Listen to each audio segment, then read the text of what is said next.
Bonjour, Maggie Akil. Je vais essayer de vous montrer les outils qu'il nous faut pour bien sceller.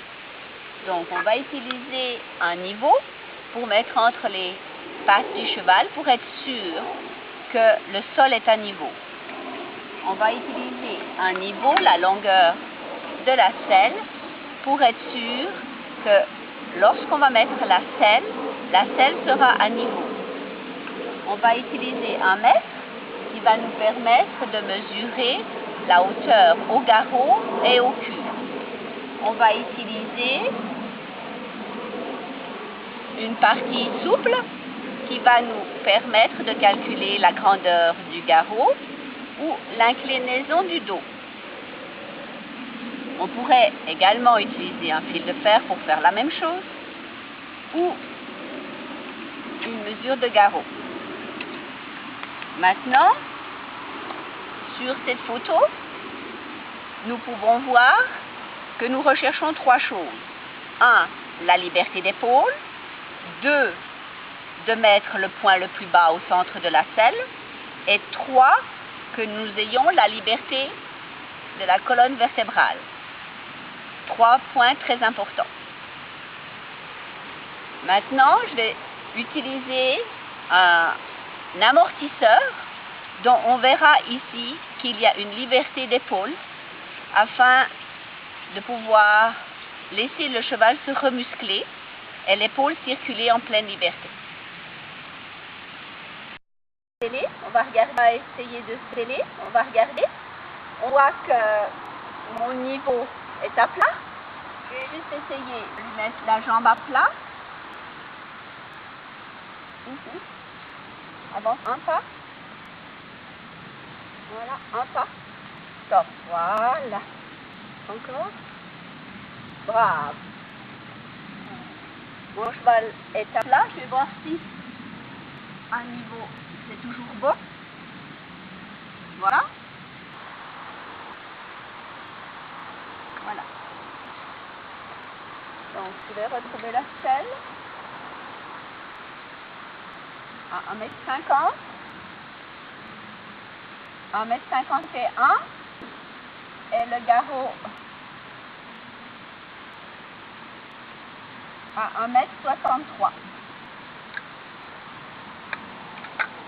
Je vais regarder. Bravo. Je vais regarder avec la mesure de garrot où j'aurais dû mettre la selle.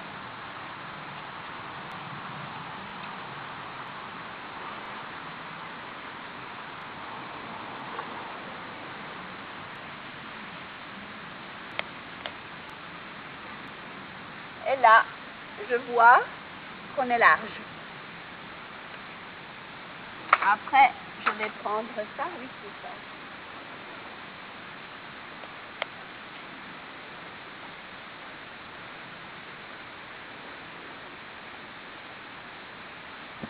Et je vais prendre la mesure que je vais dessiner sur mon papier après. Puis, je vais prendre la mesure de là à là.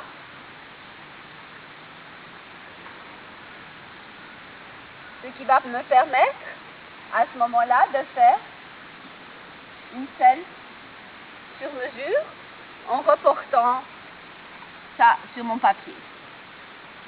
Maintenant, à l'œil, parce que j'ai l'habitude, donc j'ai vu que le cheval est 1 cm plus haut ici que là, et en général, on aura le contraire. À ce moment-là, il faudrait compenser en surélevant cette partie-là.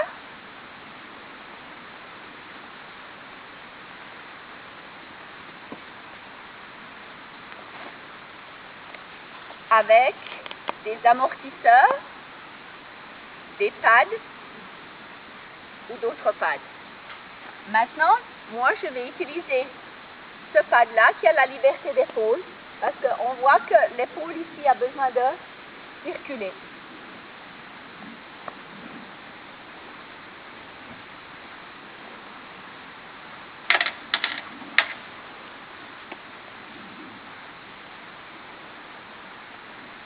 vais mettre une chabrasse.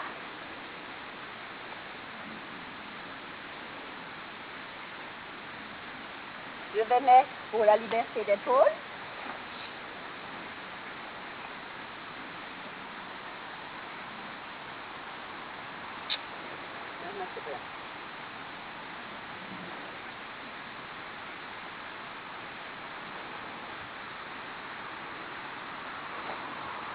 Je vais rajouter la selle.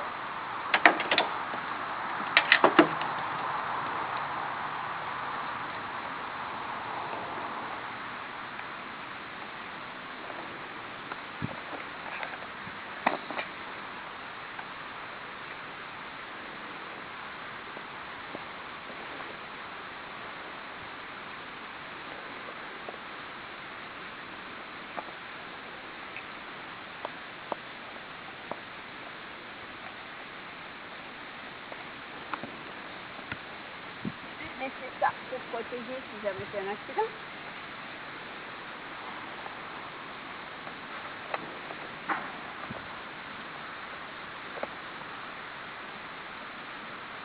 Je vais mettre d'abord au premier trou.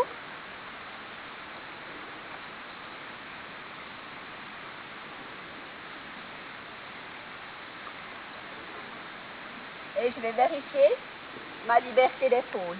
Je vais vérifier que j'ai 2 doigts avant la selle. Je vais faire attention qu'on peut passer 2 doigts. Là, on peut passer plus que 2 doigts.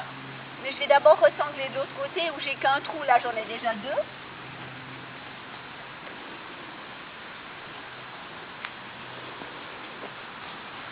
Donc, j'ai mis de l'autre côté au 3e trou. Là, je vois que je pourrais mettre quand même juste au 3e, mais pas la partie de derrière. Voilà. Maintenant, je vais juste monter pour vérifier. Un petit peu ça. Je vais vérifier que la selle est bien placée. Alors, pour vérifier que la selle est bien placée,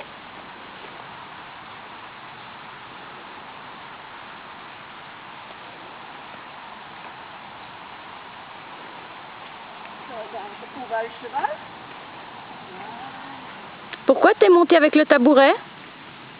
Pour économiser le dos du cheval. Voilà. Et maintenant, je vais regarder mon équilibre. Si la selle me penche en avant, c'est que la selle n'est pas plate. Elle n'est pas à niveau.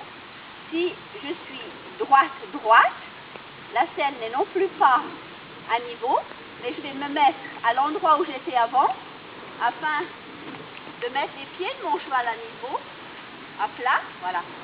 Nous étions ici, voilà. Et là, je sens que mes épaules peuvent facilement être 4 cm en arrière de la verticale, d'office, et je sais que ma selle est bien placée.